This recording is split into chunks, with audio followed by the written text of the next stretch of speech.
commencement of debate on the general principles of a bill for an act to provide for the assessment, collection of, and accounting for revenue accruing to the Federation, federal, states, and local governments, prescribe the powers and functions of tax authorities, and for related matters, standing in the name of the House Leader.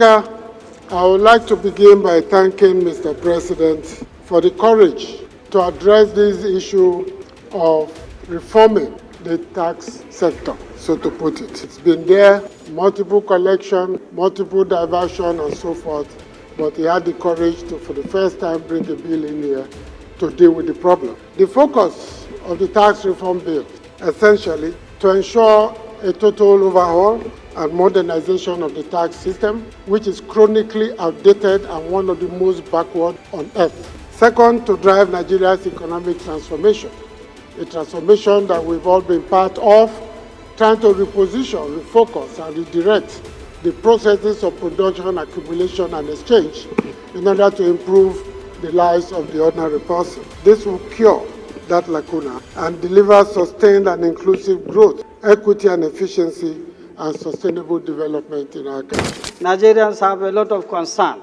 and I believe this House that belongs to the House of Nigerians will do the needful at appropriate time.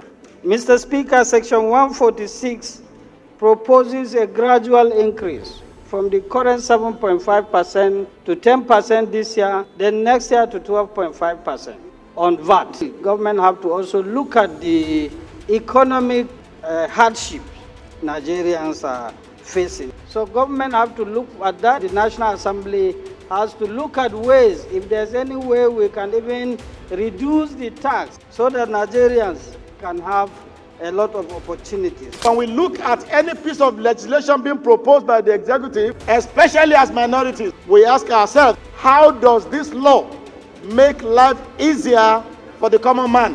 Whatever legislation we are going to pass must ensure that more monies go to subnationals because they are the closer tiers of government to the people. The general principle of these bills will allow us the level of funding that we need as a nation to grow into the next generation. We have looked at some of these things and we know today that actually reforming our taxation law is the right way to go. We remove subsidy, we increase the electricity tariff, and also we are about to shoot up on VAT. All I am saying, by the time this bill should get to public hearing, I am appealing to all Nigerians to remain vigilant. Let us all come together and come up with clinical ways to make sure that the contents and the clauses in this bill is commensurate and is in tandem with the way we live our life. As much as we have penalties for tax evaders, I want us equally to have enshrined in this bill the managers of the taxes for any infractions or the same consequences that will be applied to tax evaders.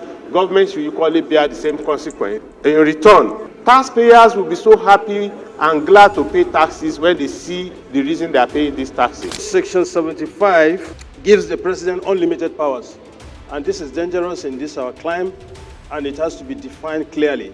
Giving the president unfettered discretion and unlimited powers, I think it's open to abuse, and we need to look seriously into this clause to make sure that it's not used against the very people that it intend to protect. How prepared are we to achieve that? There is the concern of burdening the taxpayers. Then also there may be some level of exclusion where technology cannot reach. So it's a concern that should also be looked at by this assembly. And when I look at the tax bill itself, sir, it is so state-centric. It gives a lot of more money to states. Federal government reduces is 15% to 10% and gives the 5% to states. It allows states collect stamp duties, things that were not done before. Nobody wants to oppress anybody. We want equity, justice, and fairness. It's very easy for countries to raise funds, but another thing is utilization of those funds. We have seen that where we are heading to now, we are going to have a lot of funds available.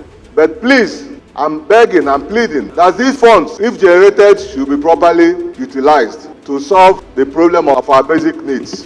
The reform proposes a gradual increase in VAT rates from 7.5% to 10% effective January 2025, to 8.5% by January 2026, and 15% by 2030. This gradual increment could increase the cost of building materials and other goods, which the average Nigerians will ultimately bear. The proposed tax reform can widen economic disparities and the existing inequalities, given that certain regions will benefit more than others from the changes.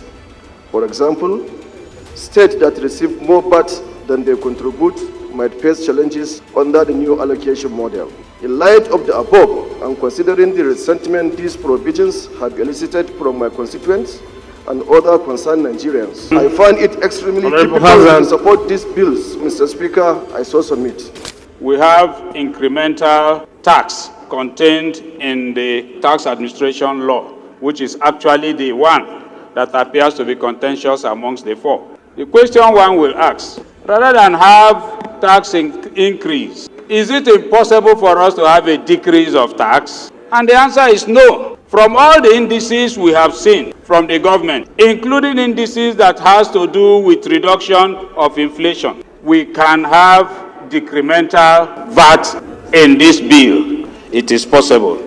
Ordinarily, Mr. Speaker, I should be opposing what is presented, by the ruling party. But because this bill, touches the very fundamental economic policy of government, which in the recent time, Nigerians have not been enjoying the good dividends of democracy, such that hunger has become a very, very serious issue. We all must put heads together, irrespective of political party and interest, to see how best we can make Nigeria, a better place, especially for those who actually needed support. As at December 2024, inflation was almost 35%. So, Mr. Speaker, honorable colleagues, a golden opportunity in this bill is before us to reduce the pains of the average Nigerian. And I believe this honorable House will support that. The family income tax should be clearly defined and identify what are taxable as far as family income is concerned.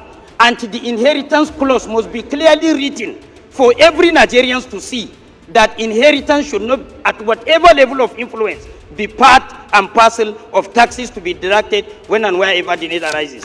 I am proud that for the first time in my history of being a parliamentarian of over 33 years in the floor of this House of Representatives, I have seen under your leadership and by extension the leadership of the other body of principal officers a strategy that put on hold an executive bill, not only one bill, executive bills that came with all the speed to this House of Representatives. On hold because you said hold it until we consult. Hold it and let us dialogue. Hold it and let us discuss the interests and the expectations of the common man on the street whom we are representing on this floor. Mr. Speaker, I want to believe that by now every member of this House has consulted widely. I have consulted. Every good member of this House has also dialogued widely. I have dialogued with the people I'm representing. Mr. Speaker, today we are able to face these pieces of legislation with an informed mind and definitely with a mind of committing to the expectations of our people. I wish to implore all of us to join in ensuring that this bill passes the second reading. Thank you. The four bills are referred to the Committee on Finance for further legislative action.